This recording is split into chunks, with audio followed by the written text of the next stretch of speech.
கதைச்சிரம் நேயர்களுக்கு அன்பான வரவேற்புகள். இன்று நாம் எழுத்தாளர் ராஜம் கிருஷ்ணன் அவர்களின் கரிப்பு மணிகள் என்ற நாவலை காண உள்ளோம். ஒரு நாவலுக்கான பொருளை முன்னரே திட்டமிட்டு சம்பந்தப்பட்ட இடங்களில் பிரயாணம் செய்து மக்களின் வாழ்வை கண்டறிய அங்கேயே தங்கி அதை பற்றி நன்கு அறிந்த பின்னரே நாவலை எழுதுவார். இதுவே அவரின் தனிப்பட்ட சிறப்பாகும். இந்நாவலில் பெரும்பாலும் இவர் வட்டார மொழியையே பயன்படுத்தியுள்ளார். தூத்துக்குடியை சார்ந்த உப்பள பகுதிகளில் வேலை செய்யும் தொழிலாளர்களின் வாழ்க்கையில் நிகழும் நிகழ்வுகளே இந்நாவல் புரட்டாசி மாதங்களிலே உப்பளத்தில் பொசுக்கும் வெம்மையில், எரிக்கும் கதிரவனின் வெம்மையில், காலையிலிருந்து மாலை வரை கந்தலும் கண்பிழையுமாக உப்பு பெட்டி சுமந்து அம்பாரம் குவிக்கும் சிறுவர் சிறுமியர், ஆண்கள் பெண்கள் பற்றிய கதையை ஒட்டியே இந்நாவல் செல்கிறது. 1980 இலக்கிய சிந்தனையின் பரிசை இந்நாவல் பெற்றுள்ளது. இந்நாவலில் பெரும்பாலும் தூத்துக்குடி கன்னியாகுமரி பேச்சு வழக்கையே இதில் கையாளப்பட்டுள்ளது. அதை பேசுவது சற்று கடினமாக இருந்தாலும் என்னால் முடிந்த வரையில் முயற்சி செய்துள்ளேன். நல்ல சிறந்த நாவல்கள் அனைவருக்கும் சென்றடைய வேண்டும் என்னும் ஒரு சிறு ஆர்வம்தான். பொன்னாச்சிக்கு உப்பளத்து வேலை முடித்து நெடுந்தொலை கடந்து வருவது இப்போதெல்லாம் சோர்வாகவே இல்லை. பாஞ்சாலியும் பச்சையும் துணையாக வருவதனால் மட்டும்தானா இந்த மாறுதல்? இல்லை, அச்சமும் எதிர்ப்புமாக இருந்த உலகமே இப்போது நம்பிக்கை மிகுந்ததாக தோன்றுகிறது. இங்கிதமாக கவிந்து கொண்டிருக்கிறது முட்செடிகள். முன் போல தலைவிரிச்சு பிசாசுகளாக தோன்றவில்லை. என்னம்மா என்று கண் சிமிட்டி ரகசியம் பேசுகின்றன. யார் வந்தாலும் எதிர்த்து விட முடியும் என்று தோன்றுகிறது. இந்த தெம்புக்கு என்ன காரணம்? புரட்டாசியில் நவசாத்திரி விழா எங்கு பார்த்தாலும் அம்மன் கொலுவிருக்கையும் பூசையும் பொங்கலும் அமர்க்களப்படும். அதற்கு முன்னர் மாலை அமாவாசையில் மழைமணி விழும் என்பார்கள். ஆனாலும் முக்காலும் விழாது. வேலை நீடிக்கும் மாமன் வந்து போயிருக்கிறார். பனஞ்சோலையாளத்தில் 1 ஆண்டு முழுவதும் மழைக்காலம் வரையில் வேலை செய்தால் ஒரு செயலை எடுத்து கொடுப்பார்கள். கல்யாணம் என்றாலும் பணம் 250 கொடுப்பார்கள். மாமனுக்கு கஷ்டம் அதிகம் இருக்காது. பிறகு சாயா கடை பக்கம் ராமசாமி நின்று ஒரு சிரிப்பை சிந்துகிறான். அவன் அருகில் இன்னும் பல இளைஞர்கள் சூழ்ந்திருக்கின்றனர். ஏதும் விசேஷமா என்று அவன் கேட்கும்போது அவர்கள் எல்லோரும் சிரிக்கிறார்கள். அவளுக்கு ஏதோ மணமேடையில் மற்றவர்கள் கேலி செய்வது போல நாணம் கவிகிறது. பாஞ்சாலி வெடுக்கென்று, இன்னைக்கு இன்ஸ்பெக்டர் வந்தாவ, எங்களை எல்லாம் கொட்டடியிலேருந்து அந்தால பம்ப் கொட்டடி தாண்டி கோயில் சவர் மரப்பால உக்காத்தி வச்சுட்டா என்று செய்தி தெரிவிக்கிறாள். யார் இன்ஸ்பெக்டரு? போலீஸா வந்துச்சு என்று அங்கு எட்டி பார்க்கும் ஒருவன் விசாரிக்கிறான். அட இல்லப்பா, லேபர் இன்ஸ்பெக்டர் வந்திருப்பா, பிள்ளைங்களை ஒழிச்சு வைப்பா என்று ராமசாமி விளக்கம் கொடுக்கிறான். என்ன கங்காணி அடிச்சிட்டா, தொழியை திறந்து விடுன்னு அவையதான் சொன்னா. பிறகு ஏண்டா திறந்தேன்னு அடிச்சா. வேறு தொழிலில் திறக்க சொன்னாங்க, மூக்குலேருந்து ரத்தம் வந்துச்சு என்று பச்சை செய்தி தெரிவிக்கிறான்.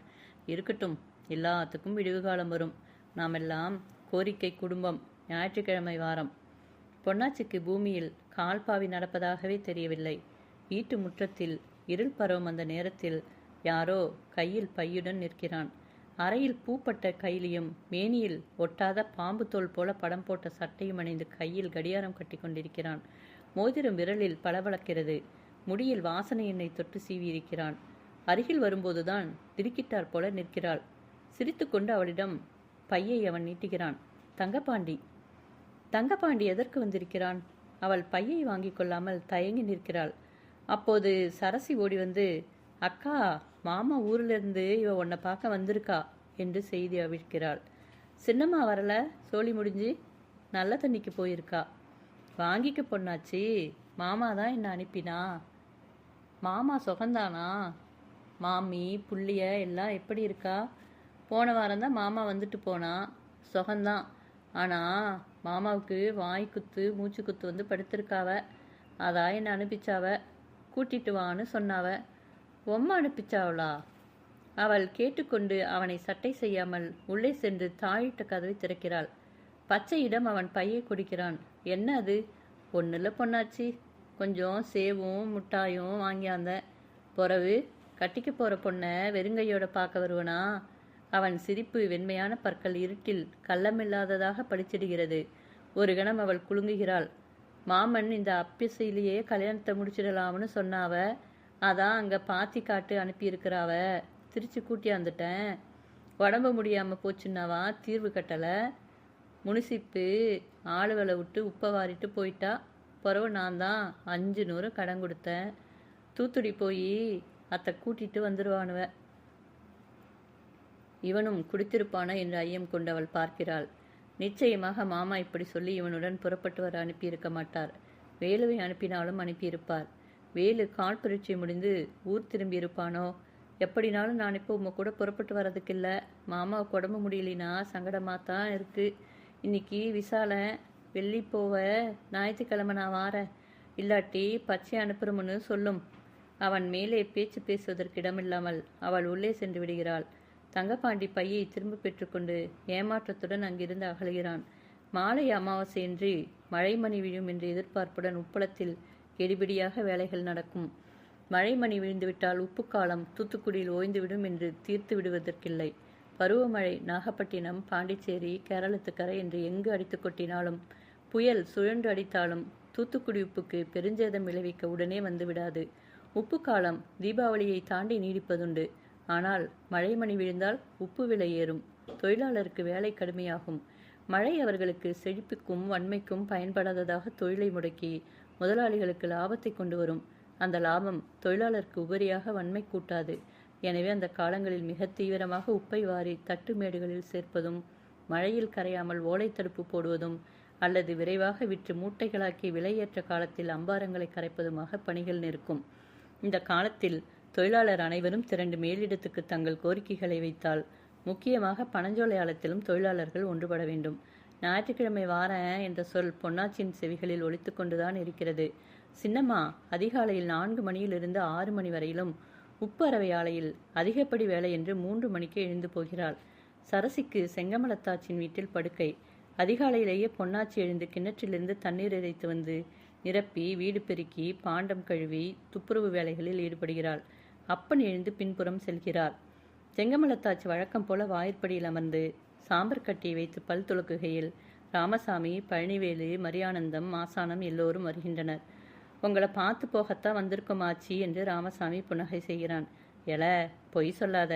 பொய் சொன்னா அறக்கஞ்சியும் கிடைக்காது. அவன் கலகலவென்று சிரிக்கிறான். கண்கள் சிவந்து இருக்கின்றன.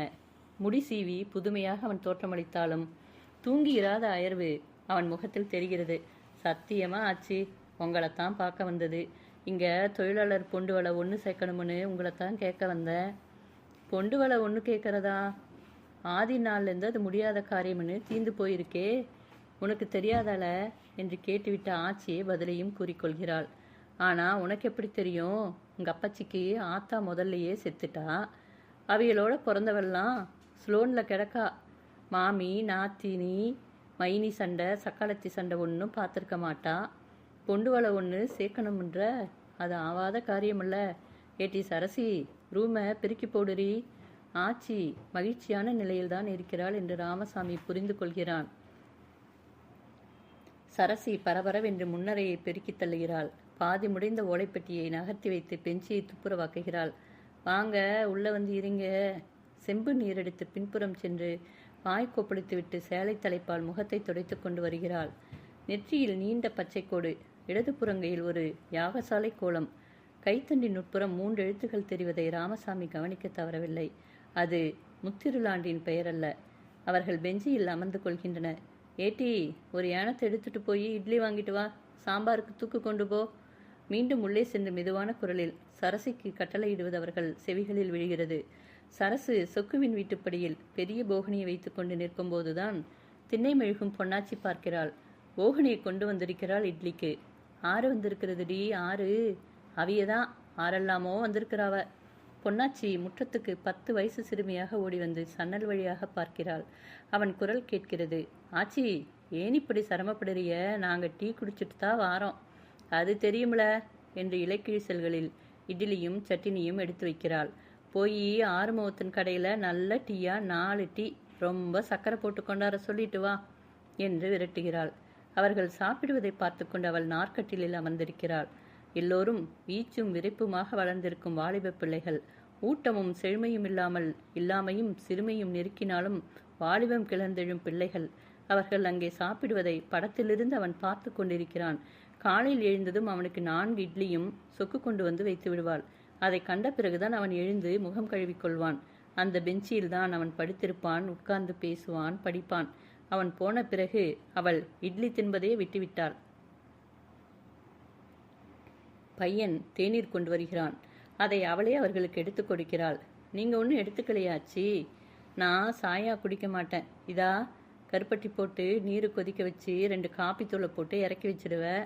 அதுதான் வெத்தில புவையில. நான் இட்லி டீ தண்ணி 2ம். தொண்டை கம்மி போகிறது. எழுந்து வெளியே செல்கிறாள். ஏட்டி பொன்னாச்சி, இங்கன வாட்டி, மாப்பிள்ளை வந்துட்டான்னு ஒளிஞ்சிக்கிறேன். சின்னாச்சி, அப்பச்சி கூப்பிடுடி. சின்னம்மா வெள்ளனவே அரவை மில்லுக்கு போயிருக்காவ. இதை வந்துருவா. அப்பச்சி பல்லு விளக்கிட்டு இருக்காவ. அவையெல்லாம் தொழில் சம்பந்தமாக பேச வந்திருக்கா. ஒரு விடிவு காலம் வாராண்டாமா. பொண்டுவை தான் கூடி சேரணும்னு வந்திருக்கா. பாஞ்சாலியை விட்டு இந்த வளவில் இருக்கிற அலத்து பொண்டுவை வித்து மூடக்காரவங்க எல்லாரையும் கூட்டிகிட்டு வர சொல்லு. செவந்தகனி மாதா கோவிலுக்கு போகிறாவல. இசைக்கு முத்து ஜீனத்து வராளே, அவன் அண்ணன் எல்லார்ட்டையும் ஆச்சி கூட்டியார சொன்னான்னு சொல்லு. சற்றைக்கெல்லாம் அங்கே திமு திமுவென்று கூட்டம் கூடி விடுகிறது. முற்றத்தில் வந்து ஆங்காங்கு குந்துகின்றனர். மூட்டை 50 கிலோன்னு போட்டு கூலியை குறைச்சிட்டாங்க. 9 பைசான்னு அதை சொல்லணும் என்று இசைக்கு முத்து நினைவுபடுத்துகிறான். இப்போ நம்ம முக்கியமாக இது வரைக்கும் சேராத ஆளுகளை சேர்க்கறதுக்கு பார்க்கணும். பனஞ்சோள அழுத்த தொழிலாளிகளை இது வரைக்கும் ஒரு வேலை நிறுத்தத்திலும் ஆரும் ஈடுபடுத்தலை. நாம் வேற பக்கம் அடிபடின்னு நின்று போராடி 10 பைசாவா கூலி கூட்டிகிட்டு வந்திருப்போம். அங்கேயும் அது போல் இருக்கிற அலங்களைத்தான் தொழிலாளியை ஏமாற்றப்படுறாங்க. பச்சை புளியில் 2 ரூபா கூலி 3 ரூபா கூலின்னு ஆசை காட்டி அதுங்களுக்கு எதிர்காலம் இல்லாமல் அடிக்கியா? அவியலுக்கு படிப்பு, அறிவிருத்திக்கு தொழில் பயிற்சி எதுக்கும் வாய்ப்பு இல்லை. இந்த தடவை நம்ம உப்பு தொழிலாளியை ஆலை தொழில் சட்டத்துக்கு கொண்டு வரணும். நம்ம ஒவ்வொருத்தரும் பதிவு பெற்ற தொழிலாளின்னு மாறணும். 30 வருஷம் வேலை செஞ்சாலும் நம்ம பேர் அவங்க பேரேட்டில் இல்லை. முதலாளிக்கும் தொழிலாளிக்கும் ஒரு சம்பந்தமும் இல்லை. முக்கியமாக இதுக்கெல்லாம் போராடணும். ராமசாமி சொல்லிக்கொண்டே போகிறான். பொண்டுவெல்லாம் எது சொல்லணுமோ சொல்லிட்டீங்கடி என்று செங்கமலத்தாச்சி உள்ளே சென்று அந்த செல்ஃபில் வரிசை குலையாமல் வைத்திருக்கும் நோட்டு புத்தகங்கள் இருந்து ஒன்றை உருவி புரட்டி பார்க்கிறாள். அதில் அவன் பெயர் மட்டும்தான் எழுதியிருக்கிறான். உள்ளே தாளெல்லாம் எங்களை பயன்படுத்திக் கொள்ளுங்கள் என்று உரைக்கின்றன. அவனுடைய பேனா மாதிரி பென்சில், தூசி தட்டி வைக்கும் பொருட்கள். அதை எடுத்து கீறி பார்க்கிறாள். பிறகு அவற்றை கொண்டு வருகிறாள். எல்லாம் கேட்டு ஒழுங்கா வரிசையை எழுதிக்குங்க. மரியானந்தம் அண்ணாச்சி காகிதமும் பேனாவும் கொண்டு வந்திருக்கானே, அதுக்குத்தானே அவ வந்தது. இருந்தாலும் ஆச்சி கொடுத்த நோட்டை வாங்கிக் கொள்கிறான் ராமசாமி. அதில் ஒவ்வொரு கோரிக்கையும் கேட்டு அவன் எழுதி கொள்கிறான். நண்பகல் கடந்து வெயில் இறங்கும் வரையிலும் அவர்கள் பொழுது போவது தெரியாமல் பேசுகின்றனர். பிறகு ஒவ்வொருவராக கலைந்து போகின்றனர். பொன்னாச்சி உள்ளே சோறு வடிப்பதும் வெளியே வந்து பேச்சை கேட்பதுமாக அழைப்பாகிறாள். எல்லோரும் கலைந்த பின்னரே நினைவுக்கு வருகிறது. பாஞ்சாலிதான் கவலையுடன் கேட்கிறது. அக்கா, அம்மா ஏன் இன்னும் வரல? அரவை மில்லுக்கு போயிட்டு காலமே வந்துடுமே, ஏன் வரல? அடிமண் ஈரமாக கை வைத்ததும் பொலபொலவென்று சரிந்தாற் போல ஒரு உணர்வு குழி பறிக்கிறது. சின்னம்மா பொழுது சுவருக்கு மேல் ஏறியும் ஏன் வரவில்லை? அப்பச்சி, சின்னம்மா வரல. பச்சையை போய் பார்க்க சொல்லலாமா? செவந்தகனி மாமனை கூப்பிடுடி. அவள் வாசலுக்கு வருகிறாள். செங்கமலத்தாச்சி வாயிற்படியில் நிற்கிறாள். சைக்கிளை வைத்துக்கொண்டு ஒரு ஆள் அங்கு ராமசாமியிடம் ஏதோ கூறிக்கொண்டிருக்கிறான். அவன் முகம் கருக்க அவர்களை நாடி வருகிறான். பேச்சியம்மன் அளத்தில் காலமாரோ லாரி அரபட்டு பொம்பளை கிடக்காலாம். ஆசுபத்திரியில் போட்டிருக்காம். இவ விசாரிச்சுட்டு வந்திருக்கா. சின்னாச்சி கருவேலை காட்டாளமில்ல? ஐயோ என்று ஒளி பீறிட்டு வருகிறது. சின்னம்மா அங்கதான் அதிகப்படி வேலைன்னு போனாவ. சின்னம்மா. பாஞ்சாலியும் சரசியும் அக்காவின் அழுகையொலி கேட்டு விம்மி அழத் தொடங்குகின்றனர். கண்ணுசாமியோ இடி விழுந்தாற் போல உட்கார்ந்து விட்டான். சோறு வடித்து தட்டு போட்டிருக்கிறாள். சாப்பிட உட்காரவில்லை. எல்லோரையும் பெரிய ஆஸ்பத்திரிக்கு அழைத்து செல்கிறான் ராமசாமி. அவர்கள் செல்லும் முன் போலீஸ் விசாரணை போன்ற சடங்குகள் எல்லாம் முடிந்துவிட்டது. சடலத்தை கிடங்கிலிருந்துதான் எடுத்து வருகின்றனர். மருதாம்பாளின் முகம் என்று அடையாளமே தெரியவில்லை. முடியெல்லாம் பீத்து குதறப்பட்டிருக்கிறது. மாமிக்கு முடி வெண்மையும் கருமையுமாக இருக்கும். சின்னம்மாவுக்கு கருமை மாறாத முடி. அது சிதைந்து கூழாக்கி உருப்புரியாமல் லாரியில் முகம் நசுங்கிவிட்டதா? பொன்னாச்சி லாரியில் அடிப்பட்ட உடம்பை அதுவரையிலும் பார்த்ததில்லை. ஐயோ சின்னம்மா! அவள் துயரம் பொங்கி வர கதறி அழுவதைக் கண்டு குழந்தைகள் எல்லோரும் கதறுகின்றனர். இது லாரி மோதல்ல, அரவை மில்லில் அடிபட்டு விழுந்திருக்கா. வெளியில் பாதையில் அடிபட்டு விழுந்தான்னு சொல்கிறாவ. பொய். அரவ மில்லில் மிஷின் பெல்ட்டில் மாட்டி இருக்கும். அதான் விசாரணை எல்லாம் அதுக்குள்ளே ஆயிடுச்சு. ஞாயிற்றுக்கிழமை ஆதலால் அதிக ஆட்கள் நடமாட்டமில்ல. கொண்டு வந்து வெளியே போட்டு லாரியில் அடிபட்டு இருக்கிறாள் என்று சொல்லி இருப்பார்கள் என்று ராமசாமியும் தனபாண்டியனும் பேசிக்கொள்கின்றனர். வாயை திறந்து பேச மாட்டாள். பேசினால் அது சாட்டையடி போல இருக்கும். அந்த சின்னம்மா உப்பளத்துக்கே இரையாகிவிட்டாள். சின்னம்மா, வெடிஞ்சதும் வந்துடுவேன்னு 2 ரூபா காசுக்காக உழைக்க போய் இப்படி கிடைக்கறியலையே என்று உள்ளம் புலம்பி அழுகிறது. அவள் தாய் இறந்து போன போது கூட அவள் இத்தனை துயரம் அனுபவிக்கவில்லை. தன் மீது வானமே இடிந்து கவிந்தார் போன்ற ஒரு சோகத்துள் அவள் அழுந்தி போகிறாள். அவள் தன்னையும் தம்பியையும் அழைக்க வந்ததும் திரும்ப நம்பிக்கைகளை சுமந்து கொண்டு தூத்துக்குடி பஸ்ஸில் ஏறியதுமான காட்சிகள் படலங்களாக சுருள வீழ்கின்றன. அப்பனுக்கு உடம்பு சரியில்லை என்று அவளை கூட்டி வந்தவள் போய்விட்டாள். 500 ரூபா கடன் இருக்கு என்று சோற்று பறிக்கைகளை அளந்து கொண்டு பிரம்மை பிடித்து உட்கார்ந்துவிடும் சின்னம்மா. அவள் போய்விட்டாள். அவள் யாரோ, தான் யாரோ. சின்னம்மா எங்கோ பிறந்து, எங்கோ எப்படியோ வளர்ந்து, யாருக்கோ மாலையிட்டு, யாருடனோ எப்படியோ வாழ்ந்து, மக்களை பெற்று, இந்த உப்புக்காட்டில் உடலை தேய்த்து சின்னம்மா என்று கதறிக்கொண்டு உடலின் மீது விழுந்து அழுகிறாள் பொன்னாச்சி. ராமசாமி அவளை கனிவுடன் தொட்டு தூக்குகிறான். அழுவாத புள்ள, நீயே அழுதா மற்ற பிள்ளையெல்லாம் என்ன செய்யும்? அப்பச்சிக்கு 6 தேறுதல் சொல்லுவா. அப்போது கங்காணியும் இன்னொரு ஆளும் அங்கு வந்து தனபாண்டியனை அழைத்து செல்கின்றனர். அவர்களிடம் பேசிவிட்டு அவர் ராமசாமியிடம் வந்து விவரம் தெரிவிக்கிறார். 100 ரூபா செலவுக்கு தந்திருக்கான். வட்டுக்கடன் ஓடிப்போச்சு. வேலை அதிகப்படி நான் செய்கிறேன் கங்காணின்னு கெஞ்சி கேட்டான். இறக்கப்பட்டு கொடுக்க போய் அரவ மில்லில் மிஷின் பெல்ட்டில் மாட்டிக்கிச்சு. முதலாளி மனசுக்கு ரொம்ப சங்கடமாக போச்சு. கூட இன்னும் ஒரு பொம்பளையும் ஆம்பளையவும் இருந்திருக்காவ. ஓடி வந்து எடுக்கும் முன்ன தலை மாட்டிக்கிச்சு. வேணும்னு யாரும் செய்யறதில்ல. எல்லாருக்கும் இது கஷ்டம்தான். முதலாளி வீட்டில் இன்னைக்கு கல்யாண பேச்சு பேச வாராக. சொன்ன உடனே ஸ்கூட்டர் எடுத்துகிட்டு ஓடியாந்தா. பிறகு போலீஸ் எல்லாம் வந்து எழுதிட்டு போயிட்டு ஆஸ்பத்திரிக்கு கொண்டாந்தா. ஆராயும் குத்தம் சொல்கிறதுக்கு இல்லை. அந்த பொம்பளை தூக்க கலக்கத்தில் தெரியாமல் விழுந்துட்டான்னு சொல்கிறாவ. என்ன பண்ணலாம்? 30 ஆண்டுகள் ஒரே இடத்தில் வேலை செய்த தொழிலாளிக்கு எந்த ஈட்டுத் தொகையும் கிடைப்பதில்லையே. சின்னம்மாளை மண்ணில் புதைத்துவிட்டு அவர்கள் வீடு திரும்புகையில் இரவு மணி 9 அடித்து விடுகிறது. ராமசாமி என்று வீட்டு பக்கமே செல்லவில்லை. அப்பனின் வாயிலில் இருந்து ஒரு சொல்லும் வரவில்லை.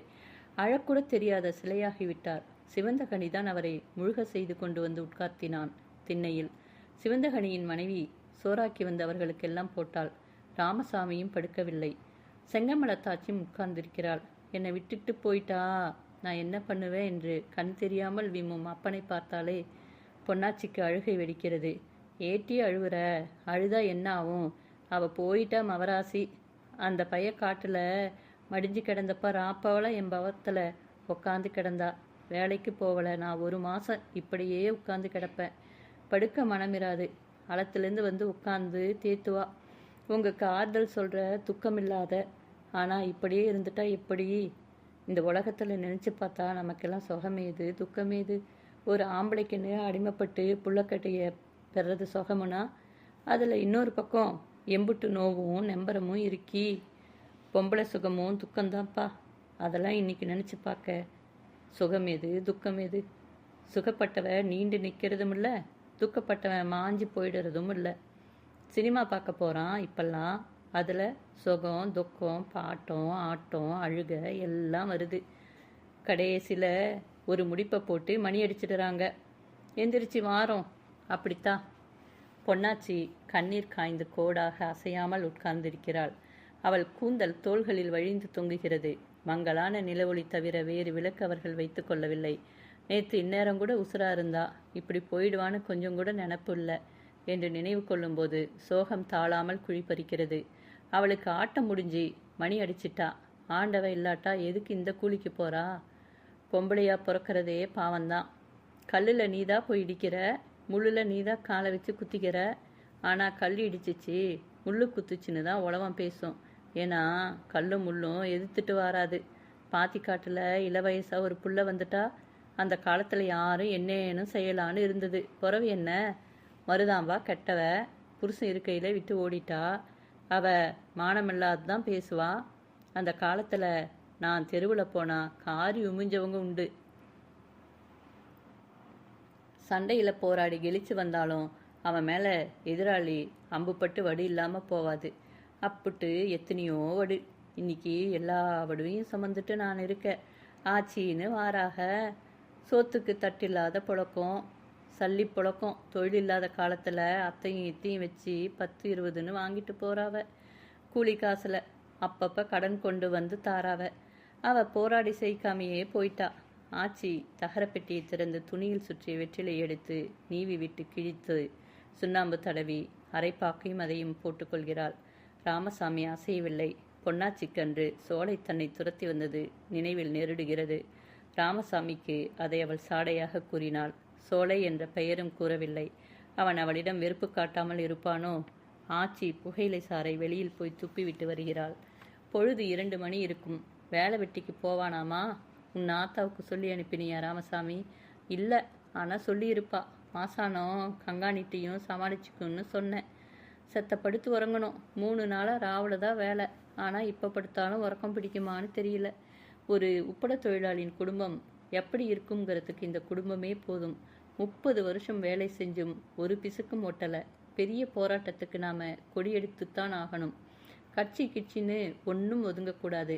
ஆச்சி, நீங்கள் தான் இதுக்கு சப்போர்ட்டாக இருக்கணும். 2 நாள் வேலை இல்லைன்னா கூட கஞ்சி குடிக்க இயலாமல் போயிடும். முன்ன 23 நாள் ஸ்ட்ரைக் பண்ணினாங்க. பனஞ்சோள அளம் இல்லை. அப்போ தாக்கு பிடிக்காம ஆளுவ போயிட்டா.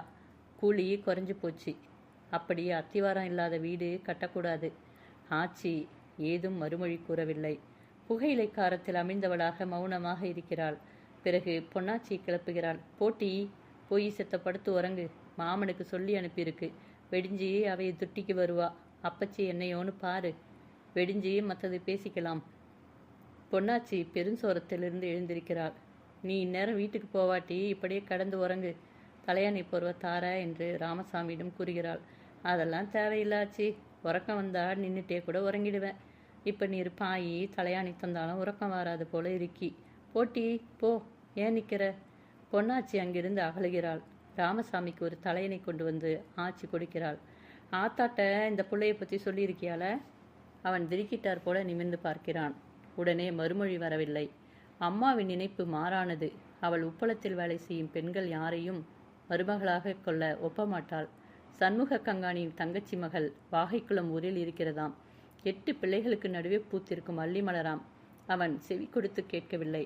இதற்காக அவனால் தாயிடம் போராட முடியாது. ஏனெனில் அவனுடைய அன்னையின் உலகம் குறுகிய எல்லைகளுடையது. நிமிர்ந்து பார்க்கும் இயல்பு இல்லாதவள் அவள். அளத்தில் 200 ரூபாய் சம்பளத்தை உதறிவிட்டு வந்திருப்பதையே அவன் அவளுக்கு தெரிவிக்கவில்லை. தன்னை வேலையை விட்டு நீக்கிவிட்டார்கள் என்றுதான் கூறியிருக்கிறான். அவள் நாள் முழுவதும் தன்னுடைய உலகத்திலேயே கனவு காண்கிறாள். அவன் மௌனம் சாதிப்பதைக் கண்டு ஆச்சி மீண்டும் உணவுகிறாள். எல, ஆத்தாட்ட சொல்லலையா? எல்ல, பறவை சொல்லிக்கலான்னு தான் சொல்லலை. அவனுடைய குரல் அமுங்கும்படி பொன்னாச்சி ஓடி வருகிறாள். ஆச்சி, அப்பச்சி, அப்பச்சியை வந்து பாருங்க. முழிச்சாப்புல கட்டாயா கடக்காவ எப்படியோ இருக்கு. சாவு வீடென்று கொளுத்தி வைத்திருக்கும் சிறு விளக்கு சுடர் பெரிதாக்கப்பட்டிருக்கிறது. அவன் விழித்தபடியே கட்டையாக கிடக்கிறான். அசைவே இல்லை. அந்த பெண் பிள்ளை போன பிறகு அவனுக்கு எல்லாமே ஓய்ந்து விட்டது. பொன்னாச்சியின் ஓல ஒளி வளைவில் எல்லோரையும் திடுக்கிட்டு எழச் செய்கிறது. அப்பன் இறந்தாலும் அம்மை இறந்தாலும் வெகு நாட்களுக்கு துயரம் கொண்டாடுவதற்கில்லை. ஏனெனில் வயிற்றுக்கோவலின் முன் எந்த உணர்ச்சியும் மான அபிமானங்களும் கூட செயலற்று போய்விடும். உயிர் வாழ்வதே உழைப்புக்கும் அரைக்கஞ்சியின் தேவைக்கும் தான் என்றான பிறகு மென்மையான உணர்ச்சிகள் ஓடி ஒளிந்து கொள்கின்றன. பளிங்கு சில்லும் மணலும் களியும் கொண்டு மண்ணின் உயிர்கண்களை துப்புரவாக துடைத்த பின்னர் அதில் பசுமையை எதிர்பார்க்க முடியுமா? அந்த பாத்தி கருப்பு மணிகளுக்கே சொந்தமாகிவிட்டதால் பசுமை துளிர்க்கும் மென்மையான உணர்ச்சிகளை பாராட்டுவதற்கில்லை. பொன்னாச்சியும் பச்சையும் வேலைக்கு வருகின்றனர். 1 வாரம் சென்றதும், பாவம் சின்னாத்தா அப்பன் 2 பேரும் ஒன்னிச்சு போயிட்டா என்று பேரியாச்சி இறங்குகிறாள். இந்த உள்ளையலுக்கு ஆத்தான்னு கொடுப்பனை இல்லாமையே போயிடுச்சு. அந்த பையனை போலீஸு பிடிச்சிட்டு போனப்போ சின்னாத்தா தான் ஆனவாடும் பட்டான்னு சொல்லிச்சு. பாவம் என்று இறந்தவளின் மேன்மையை கூறுகிறாள் அன்னக்கிளி. இப்படிக்கும் நல்லவையே இருக்காவ, சக்களத்து பிள்ளையில குளிர்வியலும் இருக்காவ, ஏதோ உழவும் என்றெல்லாம் தங்கள் உணர்வுகளை வெளிக்காட்டுக் கொள்கையில் கான்ட்ராக்டர் வந்துவிட்டார். வாயை மூடிக்கொள்கின்றனர். வழக்கம் போல அவனது அதிகாரம் தூள் பறக்கிறது. பறவை ஆலையில் 8ம் 10மான குஞ்சுகள் 3 ரூபாய் கூலிக்கு கண்ணிதழ்களிலும் செவியோரங்களிலும் மூக்கு நுனிகளிலும் மாவாக பொடி அலங்கரிக்க தலைக்கொட்டை கட்டிக்கொண்டு பொடி சுமக்கிறார்கள். தட்டுமேட்டில் அம்பாரங்கள் குவிந்து நண்பகலில் உக்கிரமான ஒளியில் பாலைவன மலைகளைப் போன்றும் கருப்பும் வெளுப்புமாக ஓடும் குன்றுகளைப் போன்றும் பிரமைகளை தோற்றுவிக்கின்றன. மாலை அமாவாசை நெருங்கி வருகிறது. ராமசாமிக்கு நிற்க நேரமில்லை. கோரிக்கைகளை தயாராக்கிவிட்டார்கள். அவனுடைய மனக்கண்ணில் எல்லா அரசியல் கட்சிகளை சார்ந்த தொழிற்சங்கங்களும் சேர்ந்து அவற்றை எல்லா முதலாளிகளுக்கும் கொடுப்பதும், அமாவாசை என்று மழைமணி விழுவதும், பின்னர் தட்டுமேடுகளில் அம்பாரங்கள் வார்வாரின்றி கிடப்பதும், நிர்வாகங்கள் இறங்கி வருவதுமான சாத்தியக்கூறுகள் தோன்றிக் கொண்டிருக்கின்றன. பதிவு கூலி, ஓய்வு நாளைய சம்பளம், மழைக்காலங்களில் மறுவேலை அல்லது அரை சம்பளம், முதுமைக்கால ஊதியம், மருத்துவ உதவி, பெண்களுக்கு சமவேலை, சமக்கூலி நிர்ணயம், பேறுகால உதவி, ஓய்வு, பிள்ளை காக்கும் பால்வாடிகள், உப்பள பாதிப்பினால் வரும் நோய்களுக்கு தக்க மருத்துவ பாதுகாப்பு எல்லாம் கேட்கிறார்கள். கூடுமான வரையிலும் எல்லோரையும் இந்த போராட்டத்தில் ஈடுபடுத்த அவனும் மற்றவர்களும் ஓயாது அலைகிறார்கள். அவனுக்கு திருமணத்தை பற்றிய நினைப்பு இப்போது இல்லை. அருணாசலத்துக்கு கால்கை பிடிப்பு வந்து 1 வாரம் காய்ச்சலும் நோவுமாக படுக்கையில் தள்ளிவிட்டது. மரண செய்தி கேள்விப்பட்டு வந்து குழந்தைகளை ஊரில் கொண்டு போய் 1 வாரம் வைத்திருக்கவும் கூட இயலாமல் படுத்துவிட்டார். மாமிதான் வேலுவை கூட்டிக் கொண்டு வந்து 2 நாட்கள் இருந்து சென்றாள். அவருக்கு இப்போது உடல்நிலை குணமாகி இருந்தது. தூத்துக்குடி ஆஸ்பத்திரிக்கு வந்து உடலை காட்டி செல்கிறார். ஆஸ்பத்திரிக்கு வந்து திரும்புகையில் ஆச்சியை பார்க்க படியேறுகிறார். ஊமை வெயிலின் துளிகளை மேல் துண்டால் ஒத்திக்கொள்கிறார். சரசி பண ஓலை கிழிக்கிறாள். செங்கமலத்தாச்சி ஓலை பெட்டி முடைந்து கொண்டிருக்கிறாள். மூக்கு கண்ணாடி மூக்கில் தொத்தி இருக்கிறது. வாரும் இரியும் ஆஸ்பத்திரிக்கு வந்தியலா? ஆமா. எல்லாம் வேலைக்கு போயிருக்காவளா? போயிருக்கா. நோட்டீஸு கொடுத்தா பிறகு வேலை இருக்காது. முதலாளிய அம்புட்டல்லாமா இறங்கி வருவாங்கள.